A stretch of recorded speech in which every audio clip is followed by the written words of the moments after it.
Welcome to Full Prefrontal, the show that exposes the mysteries of executive function. This podcast is a collection of conversations about the role of the prefrontal cortex, which impacts your focus, planning, problem-solving, emotional balance, and independence. So join us as we explore executive function and the science of learning. And now, here's your host, the founder of EXQ, Sucheta Kamath. Welcome to Full Prefrontal, exposing the mysteries of executive function. As you know, this podcast is all about how to craft goals, how to create a plan, how to organize our life, and how to achieve. And particularly if we are responsible for other people, such as children, who we are guiding and helping to become most effective, successful, and greatest problem solvers. So one of the topics that often comes up when we talk about executive function is working memory. And I'm going to tell you a quick story about this because, I love the show Family Feud, primarily because it always illustrates people's poor executive function skills in a way, or greatest executive function skills. So many of you know what the show is about, but here's a quick recap of the process. At the end, in the final round for the winning team sends two representatives who get the same questions. And the first person answers the questions and the other person is in the back. And then they flip-flop. And then the person who was in the back comes out and answers. But they don't get to hear each other's answers.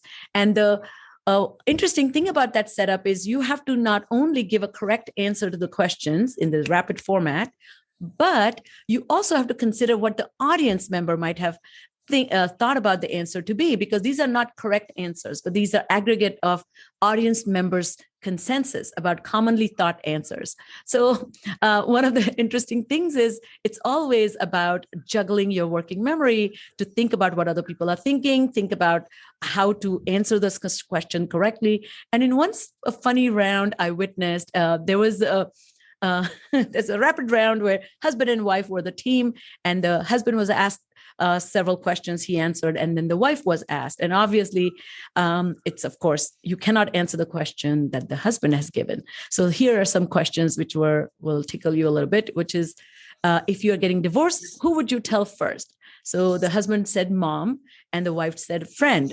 And of course, friend probably is a better answer because you're trying to think who will be the right person. So you have to kind of think. And the last question that cracked me up, because the question was, what's the most popular salad dressing? That is a name of a language. And the wife said French, which is actually a dressing, and the husband said Russian. So of course, Russian is a language, but not a dressing. So that's a great illustration of use of working memory. And this is something you don't get to master in a minute, or particularly on a show. And there are a lot of people who have spent their lifetime understanding how the working memory works and what are the ingredients to making it more efficient and successful. So with that in mind, it's a great pleasure and honor to invite my fantastic guest, Dr. Milton Dehn.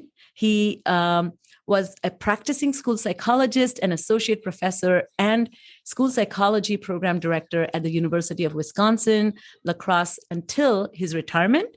Currently, he is the test development project director for Schoolhouse Educational Services. His interests include assessment of cognitive abilities, memory, dyslexia, executive function, and using a pattern of strengths and weaknesses approach to the identification of specific learning disabilities, which is a fantastic approach, and can't wait to talk to him about it. So welcome to the podcast. How are you today? Quite well, thank you. And thank you for inviting me in for this opportunity. Well, you have so much wealth of knowledge. So I'm thinking that, and I hope this experience proves to be quite enticing for you to come back, because I would love to talk about self-awareness as well. But since we are going to talk about working memory today, before we do a deep dive, I often ask my guests who are experts in cognition, executive function, such as working memory, and you're a psychologist, educational psychologist. I'm a little curious about your own skills and talents or your own learning strengths and weaknesses when you were younger, a student and a learner. Can you tell us a little bit about that?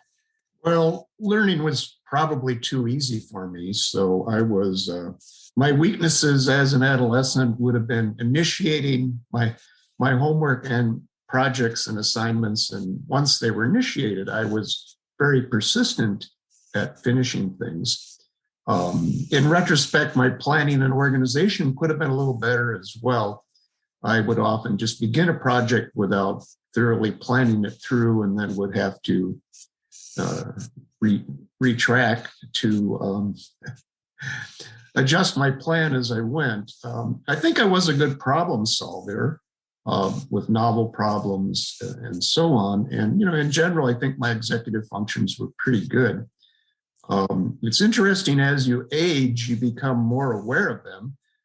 And I just recently turned 70. And so you can see more challenges and a decline in your executive functions, and in particular in your working memory. You realize it's a normal decline going on.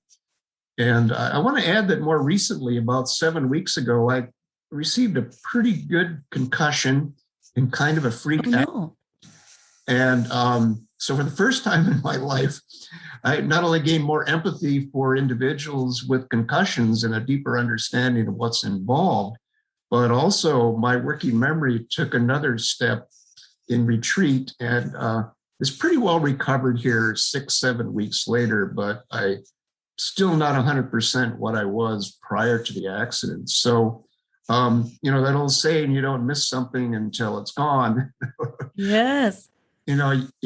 You become more aware of it because you know what you had, and it's not there. And so I had to resort to some working memory modifications, such as more note taking throughout the day.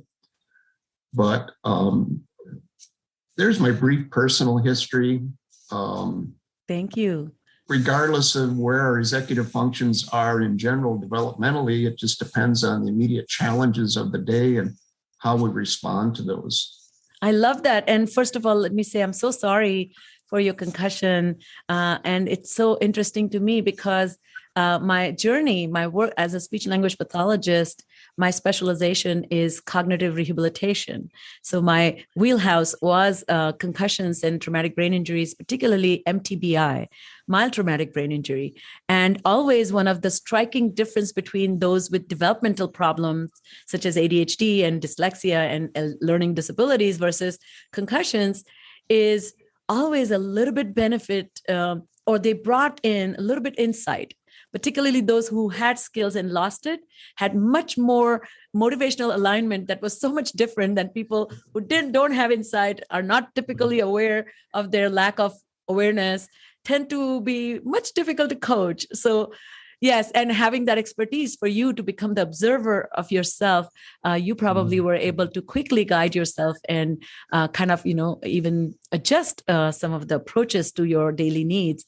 So that brings us back to this very profound distinction that you pointed out, that executive function, two things. I often say, just the way you described, that these are palpable in absence, not in presence. So when executive functions are working well, person is proficiently navigating the world and the responsibilities and the facets of life are met. It's only when we stop meeting them, then we become aware that there's something wrong. And second thing you said, they're contingent upon the demand on your performance. So they're contextually specific. If the mom and dad are kind of packing the backpack and putting the homework for the child, or texting the kid 10 times about what the homework should be or what they should do, there's no need to manage. So how would you, for our audience, define executive function from your long history as an educational psychologist? And what role does society play in designing expectations and removing those, or making those expectations invisible so that you still meet and become independent? Well, the definition is a challenge because there are many different models. So I will keep it to the basics in my definition. I think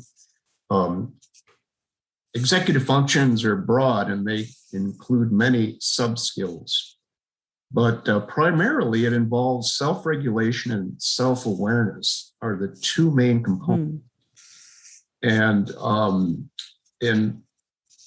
as applied to all aspects of life, our work life, academically or work, our social, emotional, aspects as whatever type of functioning we're involved, executive functions will come into play. It's often been equated with a metaphor of a board of directors, for example, that it's not just one thing. There's a board of directors helping you to self-regulate, but in a sense, it's this decision-making, at a higher level. For example, deciding which cognitive strategy am I going to use in this particular instance to solve this problem would be an example of executive functions. But it is complex, especially because we've tied all sorts of things under attention and working memory that stand on their own as constructs, but neurologically, of course, are connected with executive functions in general. So it's more than just a control center and self-regulation. I think the self-awareness is a significant part of it. And I just want to insert that, I started researching and thinking and working on executive functions when I was in grad school on my doctoral dissertation in the mid 80s. And the funny thing was, I was not aware I was working on executive functions because we called it metacognition, and I was focused on the awareness of executive functions. And your question about society and the role there, would you repeat that question, please? Yeah, no, I was just thinking one of the ways that, as you mentioned, the self-awareness and self-regulation, if you think about transition from elementary to middle school, middle to high school, and then college and career readiness, maturity, one of the biggest shift that happens is the others have expectations of me. And then am I meeting them or am I failing to meet them? Becomes a gauge of progress, right? Personal progress. Mm-hmm. But the eventual real trick or skill is I have these expectations of me, and then am I meeting them or not?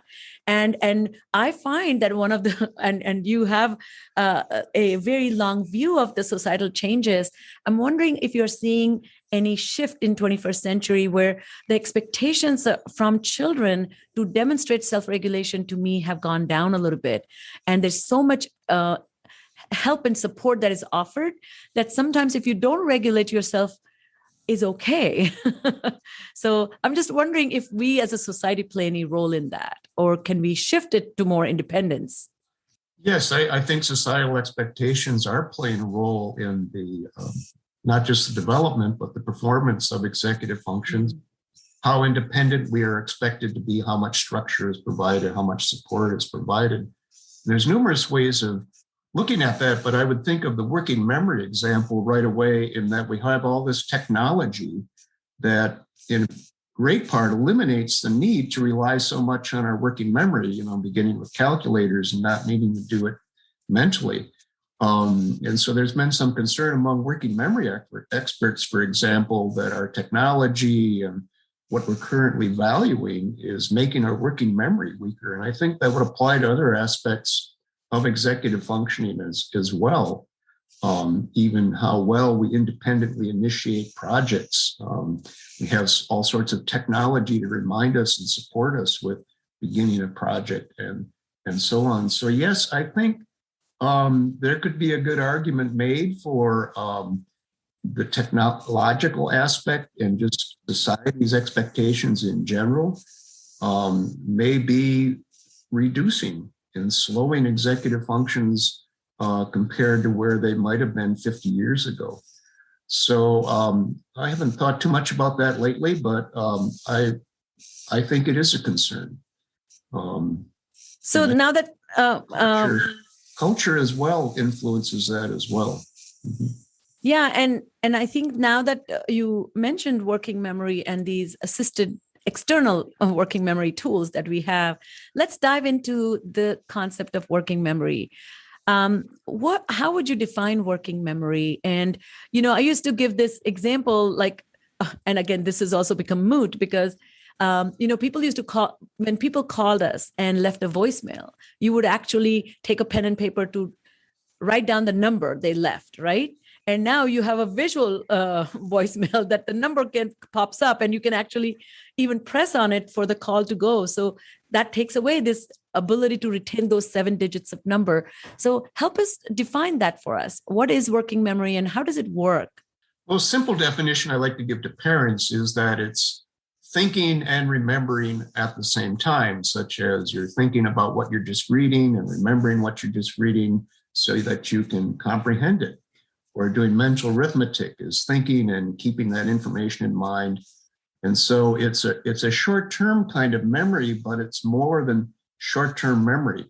So stepping up a level with the definition, a simple equation is that it is processing information while retaining that information in the short term. So it's short-term memory plus processing equals working memory. And in all models, what we refer to as short-term memory, that short-term retention of the information, all models have that embedded within working memory.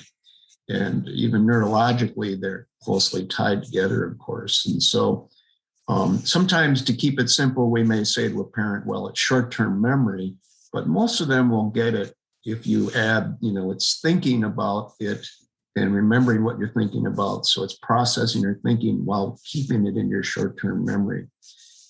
And so yeah, continue. No, go ahead.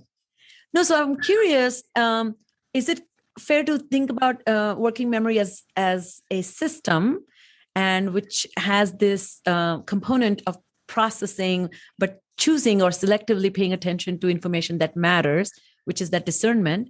But what role does attention play in that? Because you may have great working memory, but you may be choosing to pay attention to information that's irrelevant, right? Mm-hmm, mm-hmm. And there's a great deal of overlap between how we define attention and the behaviors, not just the construct, but even neurologically, they're both controlled in the prefrontal cortex. And so it's sometimes quite difficult to differentiate between attention and working memory. For example, in a huge research project on working memory in the United Kingdom, the number one thing classroom teachers reported about students who had working memory deficits is that they have attention problems. And so the behaviors are very similar.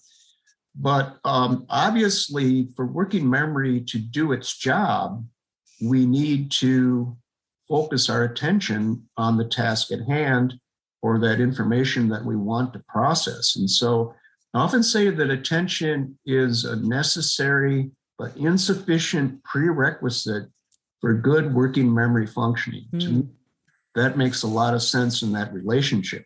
So you could have good attention in terms of sustaining attention, focusing, dividing your attention, but on the other side of it, you could still have weak working memory capacity, and then you would see that in poorly performing working memory. But the problem is sometimes our poor working memory performance really goes back to, on the input side, that focus of attention not being what it should be. So that's why kids with ADHD, generally can be tested, and they're going to appear to have a working memory and attention deficit at the same time. And so, but I think we can sort it out, try to have their attention, for example, whenever you're presenting items on a working memory test, so we can reduce the confound that attention might be causing. So we could say, well, all behaviors indicated this child was fully paying attention and still struggled on the working memory performance. We have no other indicators of attention problems. So that's quite interesting and a challenge to differentiate. Sometimes we just have to conclude it's some of both. It's a double weakness in a sense. And you just alluded to this concept that it is really complex, and it has many layers, as you said, levels of its impact. One of the things I was thinking about that, working memory is really, really essential in holding on to two or more conflicting ideas. And particularly when we are weighing options and determining, decisions, right? And the dissonance or even complex contradicting ideas that we know somebody whose views we like, but they have also said that, and then we begin to weigh that. And if we don't do the weighing well, then that can make us very rigid and inflexible. So do you see working memory playing a role in that way? Not kind of having enough bandwidth to weigh differently calibered information? Absolutely. We to compare and contrast, to weigh, to do the reasoning involved, we need to hang on to those pieces of information that we're considering in our working memory. And certainly that plays a huge role. In fact, I wrote an article on that a couple of years ago, the role that working memory plays in fluid or logical reasoning. Yes. And I can forward the link and you can share that with your viewers later on. But absolutely, the neuropsych evidence indicates that that's, again, working memory is a prerequisite for that type of thinking, weighing, decision-making, all of that. Even good planning goes back to having the working memory ability to do those planning steps and problem-solving steps. And with reasoning, deductive, inductive, whatever type of reasoning we're doing, working memory is required to support that.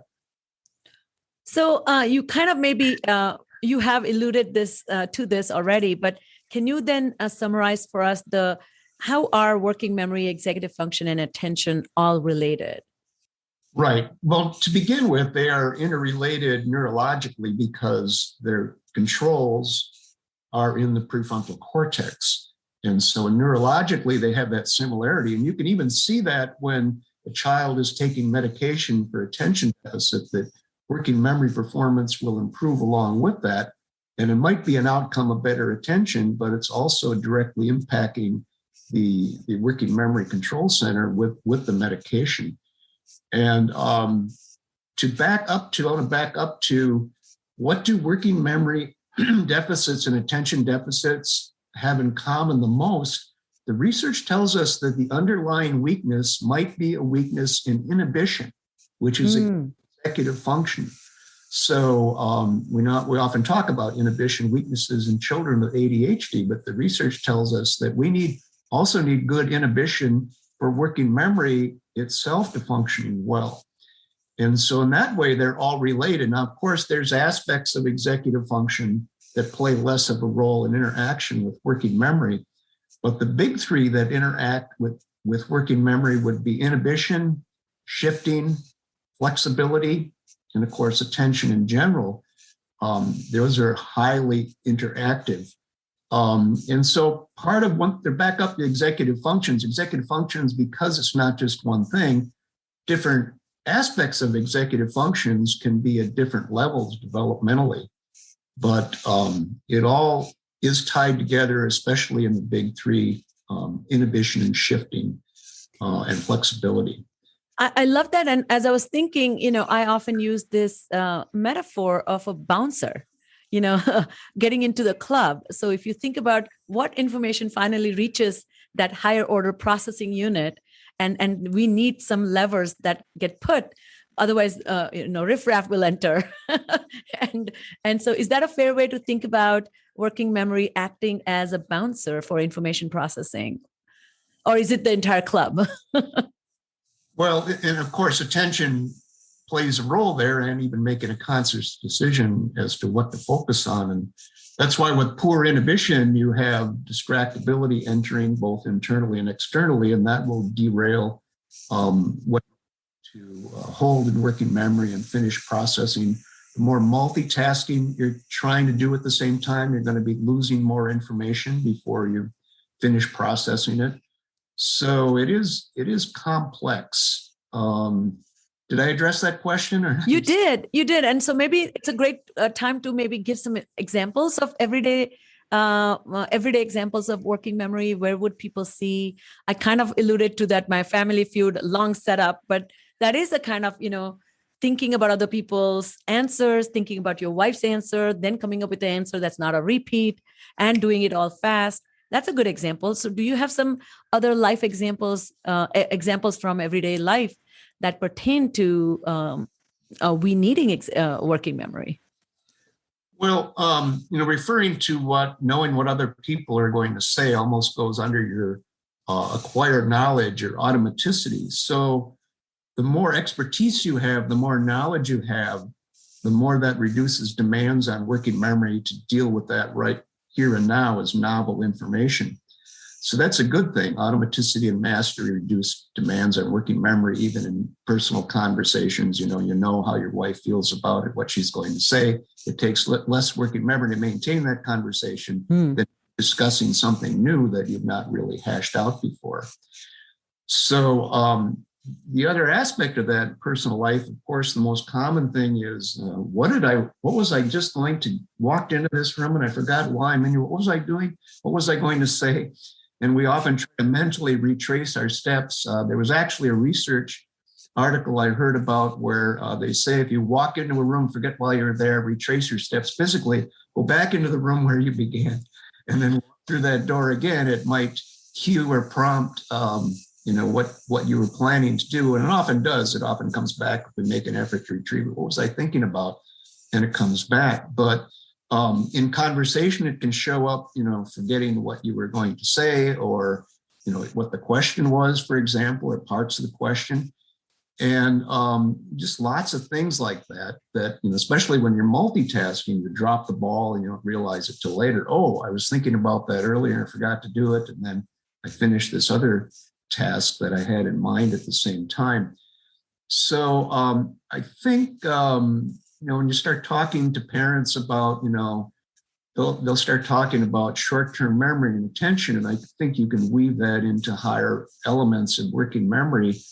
Can the child, chew gum and talk at the same time almost? It's not that simple, but I think the multitasking is a huge part of it. The stronger your working memory, the more successful you can be at multitasking. And everyone's doing that with the technology nowadays. So, is the child able to multitask even on routine activities? Of course, the obvious thing is multi-step directions. If you give the child 2 or 3 step directions at home, just like in school, are they forgetting the 2 steps before they get to them? So it's pretty easy to see in daily life, I think, especially in a work environment. It's pretty obvious too. Yeah. And I think even, like you mentioned, taking a message, or even if you're in a group setting or maybe, on a Zoom and you're tracking conversations or different points raised by different people, particularly if you're the person who's taking minutes, you have to really kind of not only keep track of what is being said, but also decide what would the readers of these minutes like to get out of this notes that I'm keeping, and not write down every single thing that was discussed. And so that requires working memory. And so in academic life, I can think in many ways this, working memory and executive function plays very important role. We talk a lot about that. Can you share from your wonderful knowledge and expertise as a school psychologist, where have you seen working memory deficits show up in students' ability to succeed or become independent, to become a learner? And this is a very important topic because 2 things up front, just 2 general categories: acquiring the skills, the achievement, reading, math, and writing, et cetera, and then the performance side. And the interesting thing about working memory is it impacts both. And I'll tie into the learning disability research on the achievement in just a moment, but I want to go to the performance side because people often misattribute performance problems. It takes him 3 hours to complete simple homework, and he's constantly asking for help. He's spinning his wheels. If we get signs they're spinning their wheels and they're otherwise motivated and don't necessarily have ADHD, it could be working memory shortcomings because we forget what we were going to say, what we were going to write, we forget the directions, we forget what step we were on, and they have to keep recycling. It gets pretty frustrating, takes a long time. So that's more the performance side. I think we have to remember that a child that's underachieving has the intelligence and skills, but then poor performance, don't just attribute that to social, emotional, behavioral factors. It could be a cognitive executive factor of working memory. I want to make that point up front. But most of the research, absolutely hundreds of articles, connect research, strong correlations with developing academic skills across the board in all areas. There's just an abundance of evidence there. more recently, one summary of that evidence is by Dr. Richard Woodcock, where he took 6,000 clinical learning disability cases and analyzed their cognitive processing strengths and weaknesses. And the one that stood out the most across all areas of achievement was working memory. There wasn't any doubt about that. Some of our other processes, it's debatable. Phonemic awareness, for example, may not be a weakness for mathematics very much. But when it comes to working memory, it's going to cut across the board. And so my favorite researcher on this is Lee Swanson, who professor at UC Riverside, wrote dozens and dozens of articles documenting that kids with specific learning disabilities, whether it's reading, math, or writing, or dyslexia, there's just no question that working memory deficits are a significant aspect and likely one of the major causes of their learning disabilities. So overwhelming data there. And so I think one other stunning statistic I want to insert here again from that United Kingdom research, which had a huge number of subjects and schools in it, they found that about 10% of students had a working memory deficit. But the more stunning statistic was that 90% of those 10% students with working memory deficit, 90% of them had significant learning problems or would go on in the near future to have significant learning problems. Wow. That was a huge finding. Wow. I really love the way you have framed this to understand that learning to begin with means not knowing. And not knowing comes with this burden of how do I go about knowing, right? And once I know, how do I show I know? So both parts are inherent to being a successful student. But I love the way you framed it as acquisition is different than production. So when we acquire, we are following, we are responding or asking questions, but we are also making meaning. We are creating abstract constructs or connecting all the ideas that we are acquiring to prior knowledge. And then when it comes to this performance, we have this, show what I know. And that showing can be, true, false. It can be match the definitions. It can be write a narrative answer or produce a paper or take a test. And I also see, and you and I have seen this in our work with children, particularly with disabilities, that their performance varies based on the type of ways they're asked to show what they know. So can I ask you one more follow-up question on this idea of performance? Some people are great test takers and some people are great, homework producers or terrible test takers. Is there how do you understand or explain this difference, being good at test taking, but not just having the other elements of performance, which is turn in your homework on time or, participate in a group project. And they may be some of our children with disabilities do a terrible job, but they're fabulous at test taking. So how do you see that we are learners who have to demonstrate all these abilities? Mm-hmm. Mm-hmm. Well, I think as learners, the more self-aware we are of what's going on, because usually when I would test adolescents and discuss working memory to them, it was a concept that they were totally unfamiliar with. They would think memory is just one thing, and they were basically talking about long memory, or they would think short-term memory lasted all day. But in test taking, for example, obviously working memory can play a role, because when you're trying to retrieve the facts, is this the answer to the question? Evaluating what you've retrieved and analyzing it with reasoning, it's going to take working memory, we already mentioned, for the reasoning part of it, but it also takes working memory to evaluate what we retrieved and to do an active search. So you think, oh, I know this fact, I studied it, and I'm having difficulty retrieving it. And you actively try to retrieve it. Oh, I was reading it, I saw it on this page. That's your working memory supporting retrieval. So this is a new aspect we haven't talked about. There is an interface between working memory and long-term memory, not just in getting it in there, supporting the learning. We hold the information long enough, make sense of it, make associations for long-term memory and get it encoded, but also in the active retrieval end. And so that's how it can affect performance in the moment with retrieval. There's other variables such as test anxiety is a significant issue with students nowadays. The more anxious we are, the more that's going to interfere with good working memory functioning, because we're not able to inhibit that anxiety. It becomes a distractor in and of itself.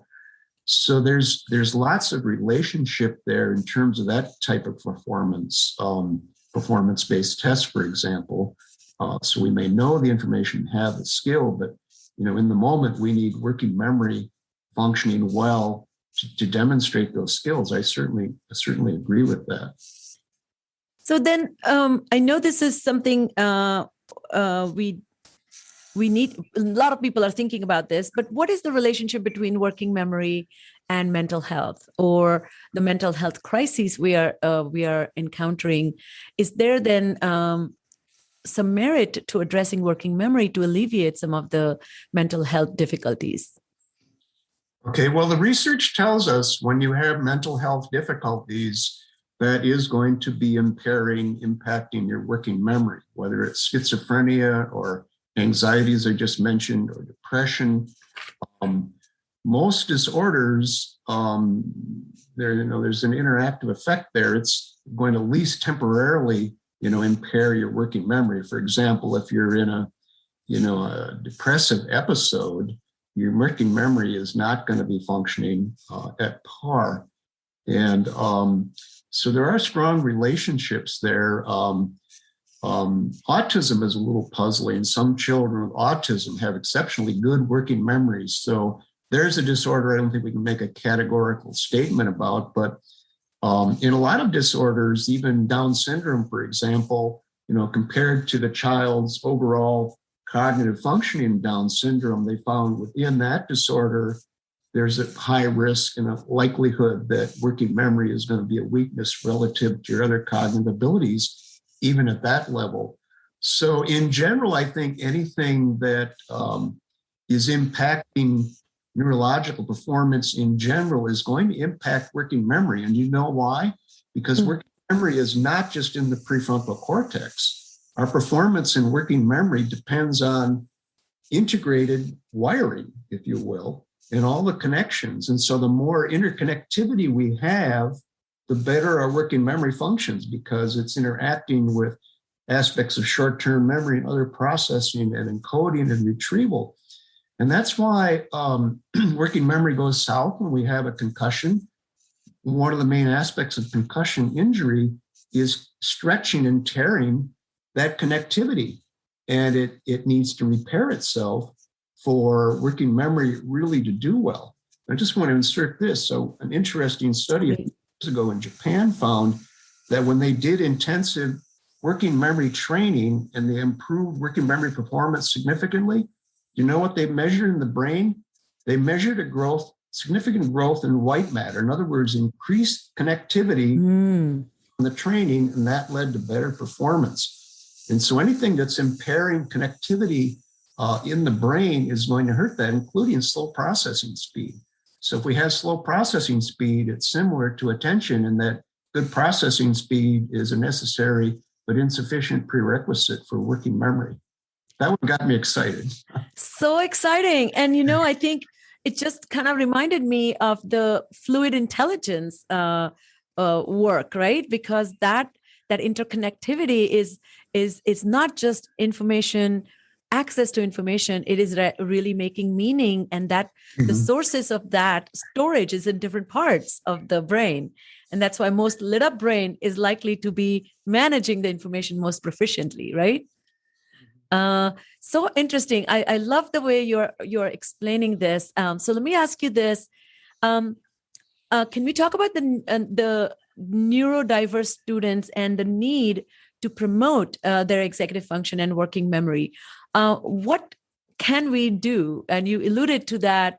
So we know now that we can't really expand working memory, but we can definitely improve the way we manage information by learning a lot of meta processes.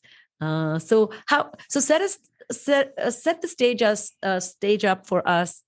How should we approach interventions when it comes to working memory or supporting or promoting working memory and executive function?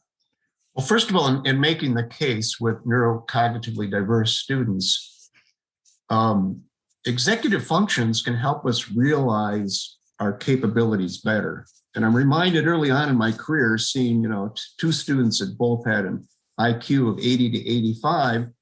One was failing most classes and the other was passing and doing really well in most classes. And even then I recognized what was the difference. It wasn't just motivation or support. And even looking back on it, I'm quite clear it was their executive functions. The students with the same IQ, same ability level, the one that was failing, the executive functions were delayed, subpar, not working out. The very successful student with the same ability level had well-developed executive functions, allowing that student to better perform and reach their potential. And so executive functions in general, I think it's important to point that out, that this isn't just something on the side, that if we just focus on the achievement skills and we don't tie into executive functions, we're not completely helping that child. And with working memory itself, it's the same thing. People might say, well, your own test scores show that the child has average working memory. Why should we work on that? Because working memory is a core cognitive and executive process. And if we strengthen working memory, it will help the others. And a good example of that is in my memory work where, we have TBI or some other documented cause, and we clearly have long-term memory impairments, maybe damage to the hippocampus due to a health condition, whatever it might be. And people will say, well, we want help with long-term memory. Well, yes, we can work on that. And a lot of that is strategy-based. But at the same time, if we make working memory stronger than it is right now, it can better support your long-term memory weaknesses. And I've seen that in my case studies. And so that's where we get started with that, making the case for it. Now, where would you like to go with intervention ideas? What would you like for a follow-up there? Yeah, so few questions about, I think what I'm hearing you say, this idea that number one, insight, right? Like executive function is the pathway to insight. And I love your work from that perspective because you are really kind of unlocking the access to one's own potential, which comes from insight. Like I am weak at is not a bad thing to know about yourself, or I am good at can be helpful, but that good at can be used to improve what I'm not good at. So I love that approach. So is this how we can think about in my work, which is exactly how you described, is really educating children and adults about the way the brain works and how brain is subjected to challenges or faux pas based on even day of time, the amount of rest you have gotten. Why tell this information? Because it becomes a tool that they can use to navigate their landscape of demands. So is that a good way to think about metacognition as a first step to intervention or support? Right. The metacognition is important. And I won't do any intervention without a metacognitive component, because you start with identifying where your strengths and weaknesses, what does this mean and how it works for most people and how it works in your brain, understanding that. But the last step we don't want to leave out. So as you teach them strategies or even cognitive rehab exercises, they need to understand what the purpose of this is. But yet, if you can demonstrate that it's working for them, one of the things I like to do in early memory interventions is, okay, you memorize this list like you normally do, and typically they'll just do it in rote fashion. And then I'll introduce, a basic strategy to enhance memorization and coding. Now we've got a comparable list. You try it this way. And I win 99%, 90% of the time that their recall jumps from 50% to 90% simply using a new strategy. And we point that out right away and say, look at that, that works for you. Can we make that work, in your studies? And so it's kind of like self-efficacy. If you want to begin to grow and improve, that's the hook for them. It's like teaching seventh graders study skills and they pay no attention. They see no value in it because no one ever pointed out to them, if we study this way, if you use this study skill, look how that improves your performance or saves your time. And so that's on the end of the metacognitive continuum is so important. Love that. This not only this works for me, but why it works for me, going back to the neurological, boy, if you can make those connections, you've got a committed trainee, and they're going to get a lot more out of it. I love that. So let's talk about the middle. So you set the stage in the beginning about the metacognition. This is why you're struggling. What is working memory? This is how it works in the brain. Different people have different brains, so it works differently. That's the setup. Then the strategies, and then, hey, look at the data. It worked for you, and this is why. So I love that. So what is it actual that people do? And some of the research work that I have come across is the barefoot working memory movement.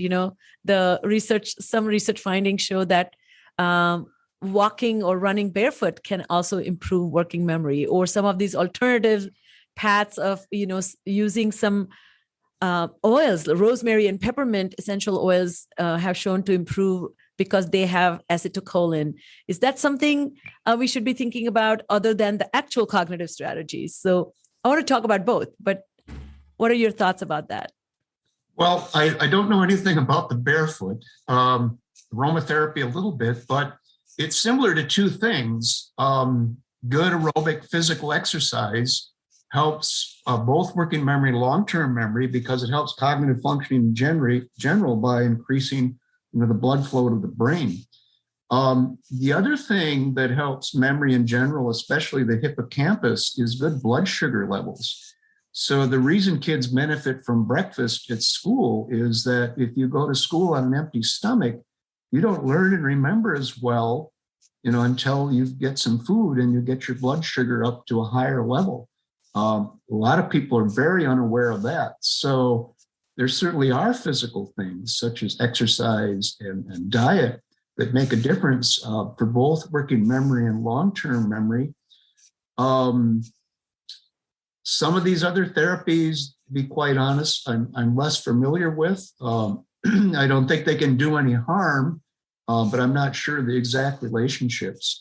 And it's kind of like the controversy. I don't know if you're going to go that, there's a controversy over, all of this online working memory trading. Really, is it effective or not?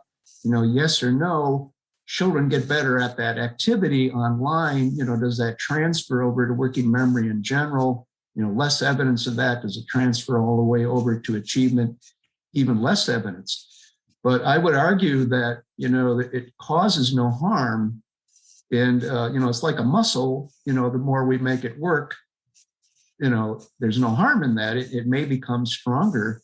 And also, I think, the critics of the online training, they're not looking at how it might impact daily performance. I know in CogMed, a lot of their early research, they were documenting what happened in the home environment. The child became more attentive and successful in the home environment. So we shouldn't just be looking at achievement as the bottom line.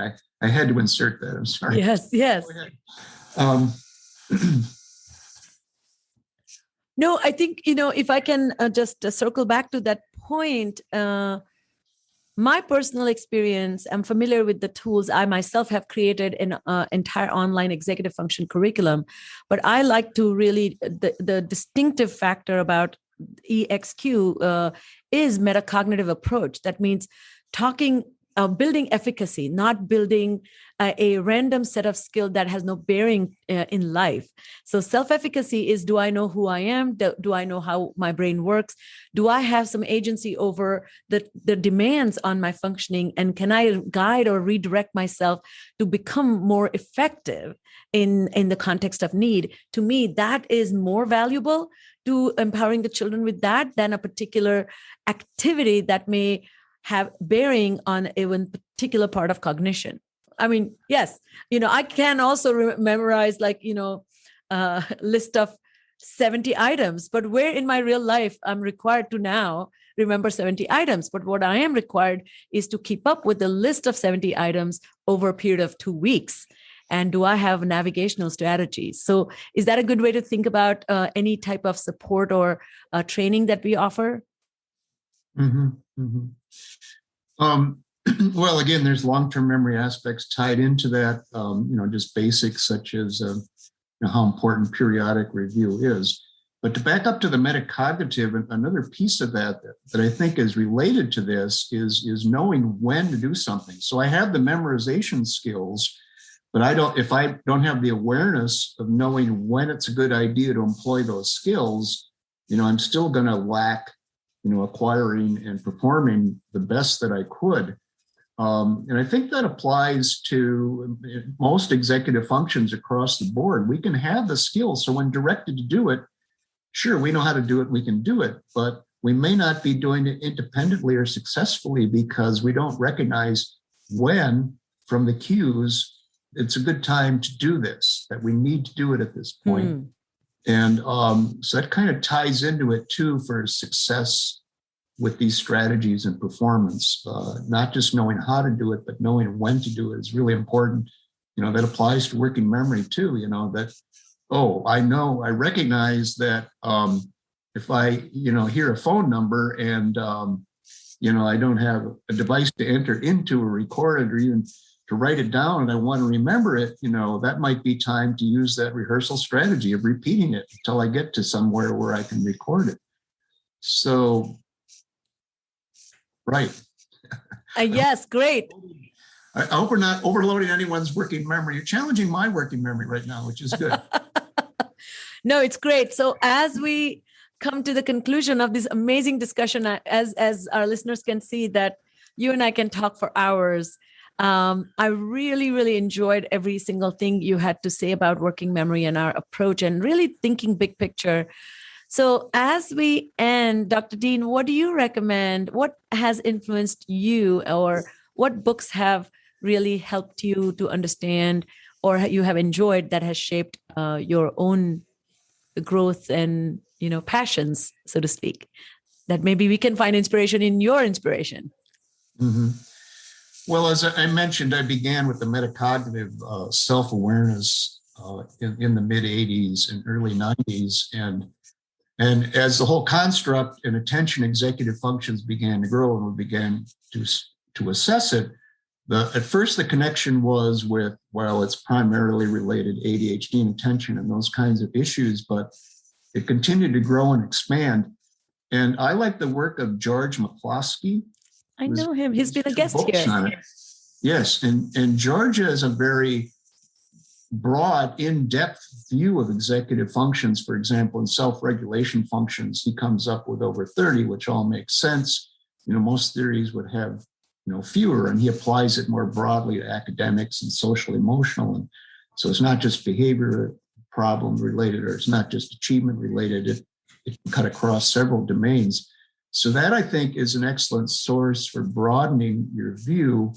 In terms of hands-on thinking and awareness and applications, especially with more ADHD or behaviorally disordered children, I think the work of Peg Dawson, and I'm not recalling the exact title, it's Executive Functions is in the title. Dawson is Dawson. She too has been a guest, and her book is, I think, Smart But Scattered. Is that the one you're thinking of? Yeah, and that's a good one. That's a spin-off, but her main title has Executive Functions in the title, and very good hands-on ideas and good insights into what's going on there. And there are others, but those would be the big two. And just, learning more about the neuropsychology of it, which we referred to a little bit here and there, I think really helps grow your own concept to it. And I guess a final message I want to share, especially with practitioners who evaluate children, it's my strong belief that regardless of the referral concerns or the problems the child is experiencing, and regardless of how young the child is, that I think a good assessment of executive function should be included in every evaluation, whether or not someone specifically requesting it or whether or not the criteria specifically request it. Otherwise, we're missing the target, and we end up with, young adults and even older adults have come to me, but young adults have come to me in their 20s and said, I struggled all the way through school. I wasn't dumb, but they could never figure out what was wrong with me. And, I didn't have ADHD. I didn't have anxiety. I didn't have learning disability. And finally, by their own reading and research, as they become young adults, they came to me and said, well, I think I have an executive functions problem or a working memory problem. And so, if we don't pay attention to those issues in our evaluations, we're not helping those individuals as soon as they could be helped. And so that's something I'd really like to advocate for. And to the credit of most practitioners in schools, they are more routinely including executive functions and assessment, certainly for behavioral and attention-related concerns. But let's include it for all evaluations, including the learning disabled. We found in our own research, the learning disabled were half a standard deviation lower in executive functions across the board, similar to ADHD students. And so Exactly. let's pay attention to that research. Well, thank you for these words of wisdom. We are so grateful for your time today. Thank you for visiting us and sharing your knowledge. And everyone, thanks for tuning in. We love your participation, and do share this podcast with your friends and colleagues and family members even. And definitely, if you have a moment, leave a review. And thank you for calling in and listening to our podcast from 110 countries. So we are really grateful for your engagement and love for the work we do here. Once again, Dr. Dehn, thank you for being here with me. And until next time, be bold, be brave, and have fun, everyone. Thank you. Thank you very much. And you're welcome. And feel free to share my email with them. People can email me with follow-up questions if they wish. We will definitely include all the information about you in our show notes. So we really appreciate that. Thank you, everyone. Bye. Bye.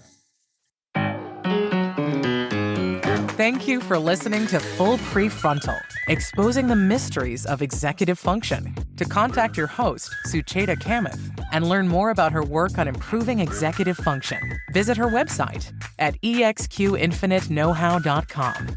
That's www.exqinfiniteknowhow.com.